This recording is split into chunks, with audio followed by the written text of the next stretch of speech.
வணக்கம். ஜோதிடத்துல ராசியும் லக்னமும் ஒருத்தரோட வாழ்க்கைய தீர்மானிக்கிற ரொம்ப முக்கியமான விஷயங்கள்னு சொல்லலாம். ஒரு ஜாதகத்துல லக்னம்ங்கிறது நம்மளோட உயிரையும், ராசிங்கிறது உடலையும் குறிக்கும். ஆமாங்க. நம்ம பிறக்கிறப்ப கிழக்கு திசையில எந்த ராசி தெரியுதோ அதுதான் நம்மளோட லக்னம். இது 2 மணி நேரத்துக்கு ஒரு தடவை மாறும். அதனால ஒரு நாளைக்கு 12 லக்னங்கள் மாறி மாறி வரும். அதனால தான் லக்னம் ரொம்ப துல்லியமான தகவல்களை கொடுக்குன்னு சொல்றாங்க. சரியா சொன்னீங்க. லக்னம் ஒருத்தரோட குணாதிசயங்கள், உடல் அமைப்பு, மனசு எப்படி இருக்கும், அவரோட செயல்பாடுகள், ஆயுசு, எதிர்காலம்னு எல்லாத்தையும் சொல்லும். ராசிங்கிறது நம்ம பிறக்கிறப்ப சந்திரன் எந்த ராசியில இருக்காரோ அதுதான் நம்ம ராசி. சந்திரன் ஒரு ராசியில 2.25 நாள் இருப்பாரு. அதனால ஒரே ராசியில நிறைய பேர் பிறந்திருக்கலாம். சந்திரன் மனசுக்கு அதிபதின்னு சொல்றதால ராசி நம்மளோட மனநிலை, எண்ணங்கள், உணர்வுகளை பத்தி சொல்லும். தினமும் பார்க்குற ராசி பலன் கூட இந்த சந்திர ராசியை வச்சு தான் சொல்லுவாங்க. ஜோதிட ரீதியா பார்த்தா லக்னம் தான் ஒருத்தரோட முழு வாழ்க்கையும் தீர்மானிக்கிற முக்கிய காரணி. ஆமாங்க, நம்மளோட ஆளுமை, சிந்தனை, செய்யற வேலைகள், அதிர்ஷ்டம்னு எல்லாத்துலயும் லக்னம் தான் முக்கிய பங்கு வகிக்கும். ராசி அதுக்கு துணையா செயல்படும். ஒருத்தருக்கு லக்னமும் ராசியும் ரெண்டும் நல்லா இருந்தா அவரோட வாழ்க்கை நல்ல முன்னேற்றமா இருக்கும். மேலும் லக்னம் மற்றும் ராசிக்கு அதிபதியான கிரகங்கள் ஜாதகத்துல எப்படி இருக்குங்கிறதையும் பார்க்கணும்.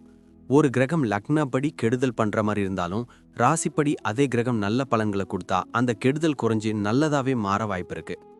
அதனாலதான் ஒரு ஜாதகத்தோட பலனை முழுமையாவும் துல்லியமாவும் தெரிஞ்சுக்க லக்னம் மற்றும் ராசி ரெண்டையும் சேர்த்து பார்க்கணும். இப்போ நாம ஒவ்வொரு ராசி மற்றும் லக்னக்காரர்களோட தனித்தன்மைகள், அவங்க வாழ்க்கையில நடக்கிற முக்கியமான விஷயங்களை பத்தி விரிவா பார்க்க போறோம். இந்த பதிவை முழுசா பார்க்கறதுக்கு முன்னாடி நீங்க இன்னும் நம்ம சேனலை சப்ஸ்கிரைப் பண்ணலன்னா இப்பவே சப்ஸ்கிரைப் பண்ணிக்கோங்க. பக்கத்துல இருக்கிற பெல் பட்டனையும் கிளிக் பண்ணி வைங்க. அப்போதான் நம்ம போடுற ஒவ்வொரு புது பதிவும் உங்களுக்கு உடனே தெரியும். சரி வாங்க, இனி வீடியோக்குள்ள போகலாம். நண்பா, கடகம் ராசி தனுசு லக்னம்னு சொல்றாங்களே, இது என்ன புது காம்பினேஷன்? கேள்விப்பட்டதே இல்லையே. ஆமா, இது ரொம்பவே யூனிக்கான ஒரு காம்பினேஷன். கடகம் ராசி நீர் ராசி, தனுசு லக்னம் நெருப்பு லக்னம். தண்ணியும் நெருப்பும் சேர்ந்தா எப்படி இருக்குமோ அப்படித்தான் இவங்க ஆளுமை. அப்படியா? கேட்கவே வித்தியாசமா இருக்கே, கொஞ்சம் விளக்கமா சொல்லேன். சொல்றேன். முதல்ல இவங்க உணர்ச்சி வசப்படக்கூடியவங்களா இருப்பாங்க. கடகராசியோட குணம் அது. ஆனா அதே நேரம் தனுசு லக்னம் கொடுக்கிற சுதந்திர மனப்பான்மையும் இவங்க கிட்ட அதிகமா இருக்கும். ஒரு பக்கம் சென்சிட்டிவ், இன்னொரு பக்கம் ரொம்பவே போல்டு. ஓஹோ, அப்ப கற்பனை சக்திலாம் நிறைய இருக்குமா? கண்டிப்பா கனவுலகில சஞ்சரிக்கிறவங்க மாதிரி இருப்பாங்க. ஆனா தனுசு லக்னம் அவங்கள வெறும் கனவோட விட்டுடாது. நடைமுறை வாழ்க்கையிலையும் சாதிக்கணும்னு வெறி இருக்கும். அதான் இவங்களோட சிறப்பு. சாகச உணர்வு, புதுசு புதுசா கத்துக்கிற ஆர்வம், நேர்மை, இதெல்லாம் இவங்களோட முக்கிய குணங்கள். அப்ப குடும்பத்துக்கு முக்கியத்துவம் கொடுப்பாங்களா இல்ல சுதந்திரமா இருப்பாங்களா? ரெண்டுமே தான். குடும்ப பாசம் ரொம்ப அதிகம். குடும்பத்துக்காக எதையும் செய்வாங்க.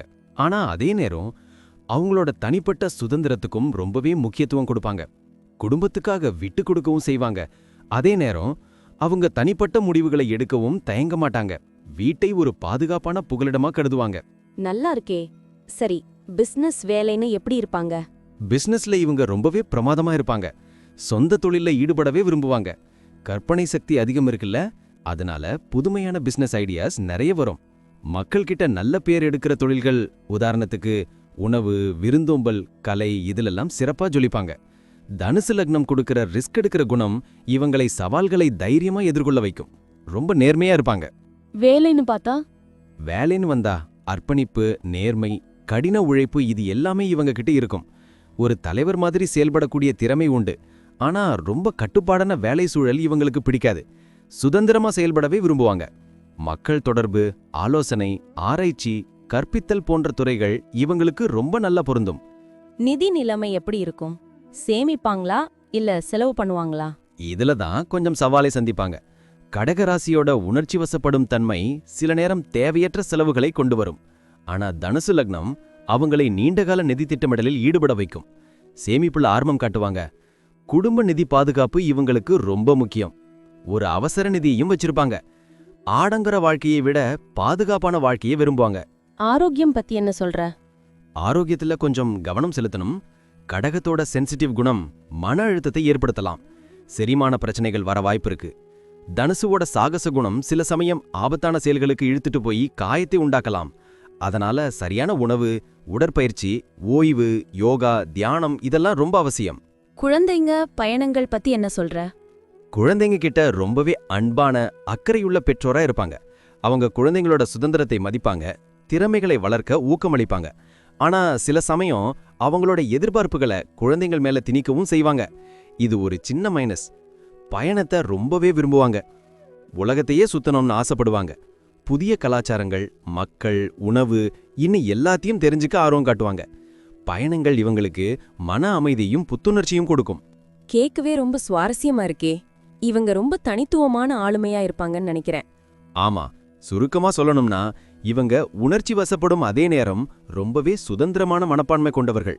குடும்ப பாசம், சாகச உணர்வு, நேர்மை, புதிய விஷயங்களை கத்துக்கிற ஆர்வம் இதெல்லாம் இவங்க கிட்ட நிறைஞ்சி இருக்கும். சவால்களை தைரியமா எதிர்கொண்டு இலக்குகளை அடைய விடாமுயற்சியோட செயல்படுவாங்க. வாழ்க்கையில வர்ற எல்லா அனுபவங்களையும் முழுசா அனுபவிக்க விரும்புவாங்க. அடேங்கப்பா, ஒரு மனிதனை பத்தி இவ்ளோ நுணுக்கமா சொல்ல முடியுதுல, ஆச்சரியமா இருக்கு. இதுதான் ஜோதிடத்தோட ஆழம். நன்றி.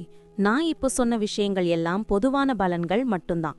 உங்களுடைய சுய ஜாதகத்தை பொறுத்து சில விஷயங்கள் மாறுபட வாய்ப்பிருக்கு. ஆனாலும் நான் சொன்ன பெரும்பாலான விஷயங்கள் உங்க வாழ்க்கையில நடக்கும்னு நம்புறேன். இந்த வீடியோ உங்களுக்கு பிடிச்சிருந்துச்சுன்னா நான் அடுத்து பாகம் 2 எடுக்க தயாரா இருக்கேன். பாகம் 2 வேணும்னா பாகம் 2ன்னு டைப் பண்ணுங்க. நிறைய நண்பர்கள் பாகம் 2 கேட்டா சீக்கிரமே பாகம் 2 வீடியோவை பதிவு செய்றேன். இந்த வீடியோ உங்களுக்கு பிடிச்சிருந்தா லைக் பண்ணுங்க, ஷேர் பண்ணுங்க, நம்ம சேனலை சப்ஸ்கிரைப் பண்ணுங்க, பக்கத்துல இருக்கிற ஆல் பட்டனை கிளிக் பண்ணி வச்சுக்கோங்க. அப்போதான் நாங்க போடுற வீடியோக்கள் உங்களுக்கு உடனுக்குடன் நோட்டிஃபிகேஷனா வரும். உங்களுடைய எதிர்கால வெற்றிக்கு என்னுடைய வாழ்த்துக்கள். நன்றி. வாழ்க வளமுடன்.